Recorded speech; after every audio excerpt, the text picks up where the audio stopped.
Olá, gente. Professor Marcos Dominici, professor de arte, e hoje a gente vai falar sobre op art. Eu espero que todo mundo esteja bem, sentem, né, porque algumas imagens podem causar mal-estar. Eu vou avisar, tipo aqueles filmes, já explicar por quê. Né? Porque algumas causam a sensação de mal-estar, de movimento, mas são extremamente interessantes.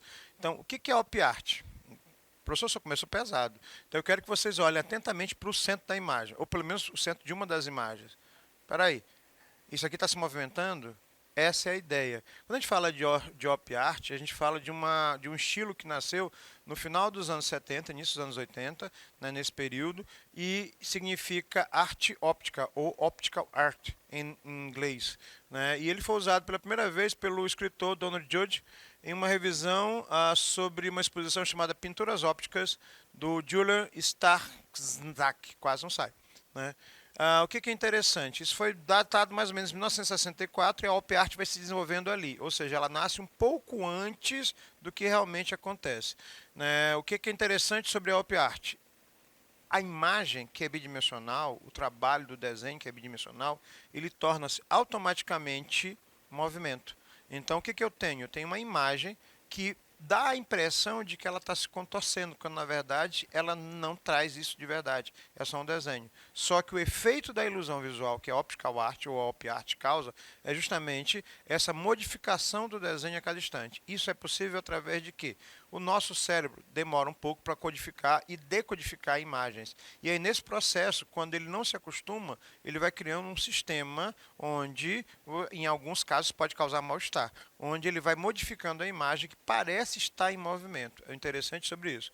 Ele ganha força na metade de 1950, né? E os grafismos e estampas que configuram onde, conforme os olhos humanos percorrem a figura. Essa aqui não é Marilyn, a legenda não está correta, mas é justamente a ideia de movimento em cima da deformação da própria imagem. Dá a impressão de movimentação, mas não é bem isso, certo? O observador, ele é a figura mais importante da op art, apesar da obra estar lá. Porque não adianta a obra ser feita se ele não tem essa sensação que acontece. Aí eu fiz a experiência da pouco aqui no estúdio. A peça em op art dá a impressão de que ela sofre transformação constante. E essa transformação vai acontecendo na medida que o olho fixa um ponto ou o próprio olho se espalha na visualização.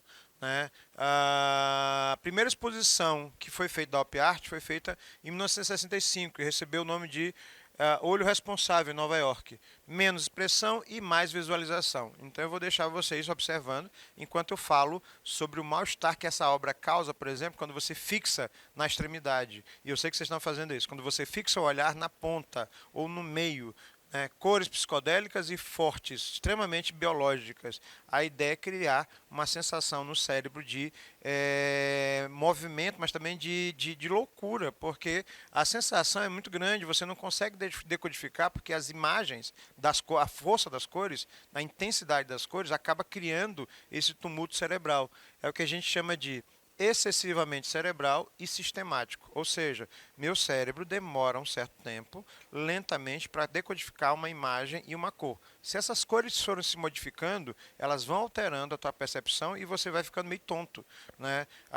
Eu comentei ainda há pouco, existem alguns filmes e algumas animações, eu assisti um recentemente, eu acredito que era uma versão de uma animação nova do Homem-Aranha, onde há um aviso no início do filme, né, que a quantidade de luzes, o excesso de mudança de cores, esse efeito op art, ele pode causar um mal-estar na pessoa, principalmente se ela tiver epilepsia e outras variações. Interessante isso. As possibilidades, no caso da op art, são ilimitadas. Por quê? Porque elas dependem mais da forma como você vai casar arte, ciência, tecnologia e ilusão visual. Né? Representação do movimento e a ciência que foi pautada, foi a pauta justamente para poder nortear, certo? E ela vai evoluindo. Concreção 7553 do Luiz Sassilotto, que é um artista brasileiro. Pronto. Eu vou deixar vocês aqui um pouquinho olhando, porque a gente precisa observar. E professor, tira, que ela está me causando mal-estar. A impressão que tem é que a imagem no meio, que foi pintada, está se movimentando. Olha que interessante. Cores. Vamos falar sobre as características da op art. Finalidade: passar ilusões visuais ao observador, sempre nesse efeito de contraste, branco e preto e variações ou cores muito extremamente cítricas e complementares. Dinamismo: artistas usam tons vibrantes e círculos concêntricos. Ideia de movimento e interação com objetos da figura e do fundo. Não era um movimento genuíno, ele já vinha de outras vertentes, ele já é pautado, baseado em outros sistemas. No caso, o expressionismo abstrato, que é americano, certo? Representação do movimento através de pintura com elementos gráficos. Concreção 7823 do Luiz Sassilotto, de 1987. Professor, essa aqui é mais suave. Isso aqui poderia virar, por exemplo, uma cerâmica para colocar na parede. Pois é, alguns prédios do modernismo brasileiro têm assinado por artistas, tipo Luiz Sassilotto, que é brasileiro, situações dessas. Eu até comentei que, em alguns casos, esses grafismos que são utilizados, que dão a ideia de movimento, eles podem até causar uma sensação de desequilíbrio na pessoa se ela passa observando muito tempo a isso. Né? O objetivo é esse? Sim. Por quê? Não sei se alguém prestou atenção, eu dupliquei a imagem, a obra vai até aqui, mas ela vai se movimentando à medida que você vai observando. Né? Ou dá a impressão de que se movimenta. Essa seria a ideia.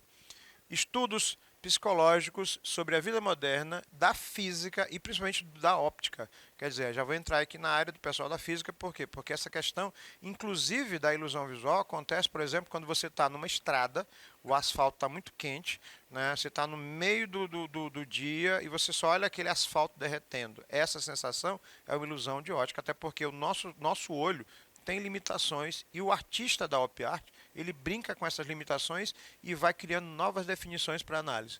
Alteração das cidades modernas, cores que provocam contrastes e a impressão de que o objeto sempre vai estar em movimento. Veja número 3, do Victor Vasarely, considerado o pai da op art. Eu quero que vocês centrem nesse ponto bem aqui, ó, onde tem uma cruz. Professor, achou essa cruz aqui? Pois é. Depois, quando você começa a ter a visão periférica, sem tirar os olhos desse meio ponto, você vai começar a perceber que há uma região de concavidade e outro também, só que em sentidos diferentes. Mas, na verdade, isso não existe. É isso que eu quero trabalhar com vocês. A op art, ela brinca muito com isso. Professor, se me dá dor de cabeça, tira? Pois é. Cria a ilusão de movimento e a peça não se move. Há um padrão na obra do Vasarely, que é o preto e branco, e acrescenta a sensação de mobilidade. Novamente, uso de recursos visuais, combinação de formas geométricas, o observador participa diretamente. Não vai haver op art simplesmente por causa do trabalho. O observador tem que ter essa sensação bem aqui. Ó. Eu vou ter a sensação, eu estou pegando minha visão periférica, de que a obra está em movimento. Então, essa é a ideia. E aí, para que ele consiga ter essa noção, ele precisa visualizar a pintura como um todo e por partes. Aí, ele vai conseguir sentir a sensação. Alguns se agradam à sensação, outros não. Uso de linhas paralelas, sinuosas ou retas. Eita, eu nem vou olhar para essa daqui. Por quê, professor? Constantes excitações ou acomodações da visão, né, provocam sensações de velocidade e dinamismo. O professor está me dando dor de cabeça. Pois é, em algum momento, se você fixar o olho no meio da imagem, em algum momento parece que teu cérebro está indo junto. E a sensação que causa é justamente essa, no caso da op art. Óptica 5 por Duda Lana. Né? Essa aqui é mais leve. Essa aqui eu usaria numa roupa, né? Preste atenção que na hora que você coloca essa área branca no meio, esse retângulo branco no meio, você cria uma sensação de que a figura se espalha, extremamente psicodélica. Parece que teu cérebro vai se movimentando a partir de uma série de estruturas novas, ou é mais ou menos isso aí. Uso de linhas, já falei sobre isso, preto e branco, imagens ocultas. Às vezes eu posso colocar imagens que não estão lá em cima de uma ilusão visual. Dá a impressão de que tem quando não existe de verdade. É o caso da obra chamada Zebra, que eu vou já mostrar para vocês, do Victor Vasarely, que, vou repetir, é considerado o pai da op art. Arlequim, do Vasarely. Professor, peraí, deixa eu ver se eu entendi. São só imagens, só quadrados, ou tem uma figura? Observem que a figura do Arlequim, ela vai se montando a partir da movimentação das cores que ele utiliza. Ou seja, é uma figura que não existe, mas existe. Ô doideira! Né? Orion K, do Vasarely, que parece que a gente tirou de um filme futurista, né? dos anos 90, misturado com algumas cores exageradas e cítricas nos anos 2000, e aí você vai brincando com a situação. Ah, professor, eu gostei desse, esse aqui já me incomoda um pouco. Quando você diz me incomoda um pouco, você está falando justamente desse efeito visual que a op art causa nas pessoas. Vamos falar sobre Vitor Vassarelli em particular. Ele tem que ter um trabalho um pouco mais refinado, porque conhecer sobre a obra dele é conhecer sobre todo o trabalho que vem depois. De húngaro, morreu em 97, é considerado o pai da op art. Ele teve como influências a arte cinética, a arte construtivista, o abstracionismo e a escola Bauhaus. Todos esses itens, arte cinética, construtivismo, abstracionismo, escola Bauhaus, nós temos aula na plataforma Gonçalves Dias, então pesquisem, vale muito a pena. Na hora que eu faço isso aqui, que é o caso da Zebra, né, que é uma das obras mais, uma das primeiras, mas uma das obras mais simples do Vassarelli, eu crio não só a ideia de movimento, mas crio a imagem de que existem duas zebras aí, quando na verdade são só riscos. Pronto, chegamos no ponto. A imagem não existe, ela é criada através de formas geométricas que dão a sensação de movimento. Deixar claro que quando eu faço isso aqui, ou isto aqui, eu crio o conceito de arte cinética também. Já falei isso numa aula sobre arte cinética. Dá a impressão de que a figura tem movimento, principalmente numa superfície plana. Quando você fala de arte cinética numa escultura, a escultura pode se mover, mas no caso da pintura é outra realidade. Por quê? Porque é um plano bidimensional, estático, sem movimentação, que dá a impressão de que está movimentando. O Vassarelli foi designer gráfico, criou essa ilusão de profundidade, trabalhou com cenas multidimensionais, camadas diferentes, linhas coloridas e formas geométricas. Para ele, a cor era a coisa mais essencial. Né? Presença de múltiplas cores, por causa disso é que ele brinca com essa situação e essas múltiplas cores fazem o teu cérebro dar um bug, literalmente. Alfabeto VR do Vassarelli e Sonora DO do Vassarelli, um de 1960 e outro de 1973. Vega 200 de 1968, que dá a sensação de que a esfera está crescendo em 3D, quando na verdade ele usa círculos de cores diferentes, concêntricos, com linhas onduladas, né, com espaços quadrados. Olha a loucura. Né, dá a impressão de que tem um 3D em círculo aqui. Isso não foi feito em computador, não. Não é programação visual de computador. Isso aqui foi feito na tinta, à mão. Oi, tudo bom? Gente, 1968, o conceito do computador nem existia ainda. Né? Começou a pensar, na verdade. Então, linhas onduladas, formas de quadrados, círculos internos, que dão a sensação, caramba, o cara viajou muito. Segundo artista, né, a Bridget Riley. Ela é londrina, protagonista da pintura da op art nos anos 70 e liderou junto com o Vassarelli a op art. Eu acho meio injusto quando você diz que o Vassarelli é o pai da op art, quando ela também, a Riley, trabalhou diretamente com ele nesse processo. Né? Aí a gente não vai entrar no conceito agora, mas eu sempre gosto de colocar essas artistas que fizeram parte do processo, essas mulheres que fizeram parte desse processo de crescimento das escolas de arte.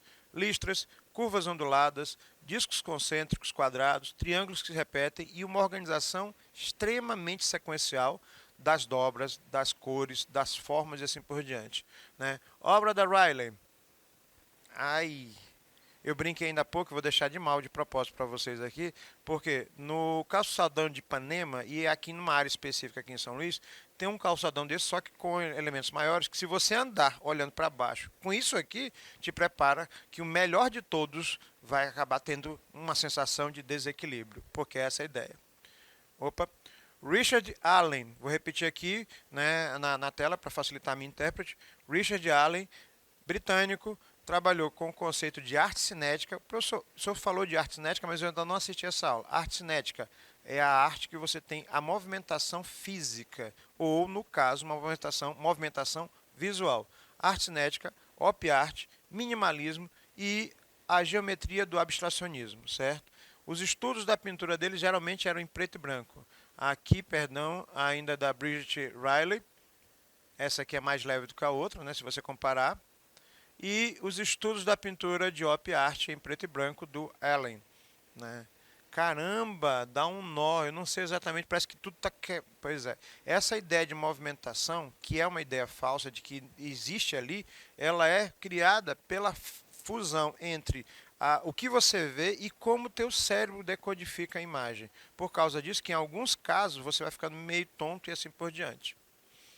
Alexander ou Sandy Calder, americano, ele fez muitos móveis. Professor, o que são móveis? São aqueles enfeites que normalmente as pessoas colocam em berços de criança que ficam pendurados, né? E ele utiliza esses móveis da seguinte maneira: arte cinética novamente. Formas geométricas, quadradas, movimento no ar, serigrafia e impessoalidade dessa briga massa e consumismo.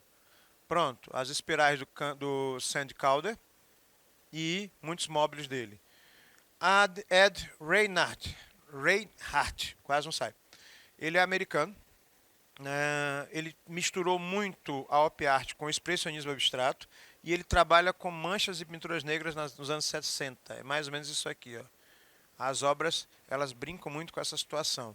Então, na hora que a gente começa a falar, por exemplo, da op art, você vai falando, volto nesse, você vai falando sobre a questão de movimento. E ela tem uma evolução, certo? Algumas são mais simples, outras são mais sofisticadas.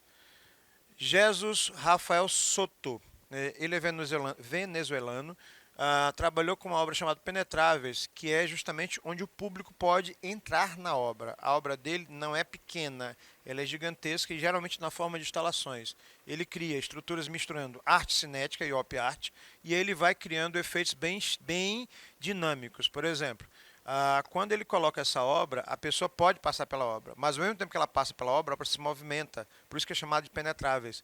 Eu compro obras, eu troco meus amigos pintores que me dão.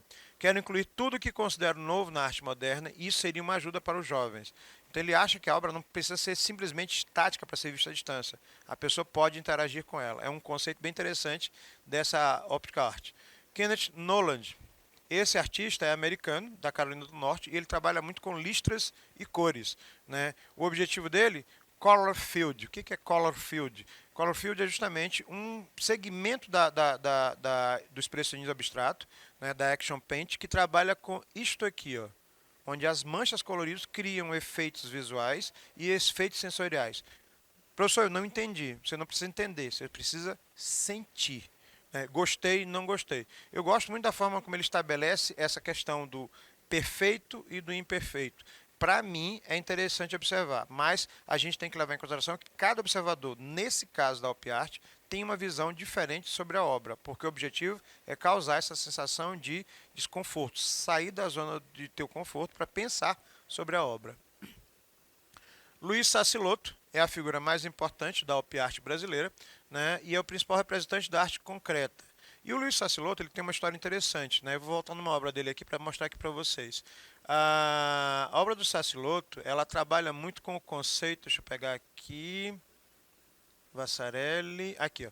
Ela trabalha muito com o conceito da repetição. E essa repetição, ela se dá em função de como ele vai canalizando as formas geométricas mais simples. Concretismo. E você tem até um gancho para a literatura, nesse ponto que eu queria mostrar para vocês. Que gancho da literatura é essa? A poesia concreta é a poesia que forma imagens. Então a arte e a poesia, a literatura nesse caso, vão se casando. E aí você tem novos valores da arte contemporânea no Brasil dos anos 60 para cá.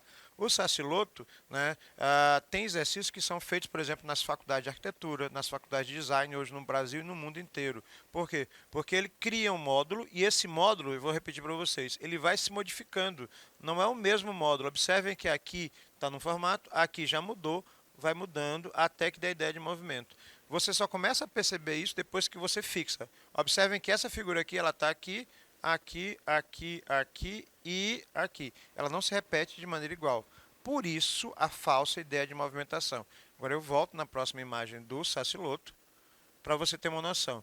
Observem que os losangos, eles dão a impressão de que se movimentam por causa dos tamanhos e das quantidades que são colocadas. Por isso que parece se dobrar sobre a obra inteira, certo? Estruturação com elementos iguais, do Luiz Sassilotto, que perfeitamente poderia virar, por exemplo, uma cerâmica ou algo do tipo. Então, eu vou mostrar para vocês e vou ficando aqui com o Luiz Sassilotto, que é uma referência da op art brasileira, mas não é a única, né? Só para deixar claro, hoje é muito fácil você trabalhar op art com recursos de informática. Tem programas que trabalham com isso. Tem, até nos celulares de vocês você consegue criar efeitos psicodélicos a partir de imagens gráficas. Nota, esses artistas faziam isso na mão e na tinta. Um abraço para vocês, professor Marcos Dominici. Fui!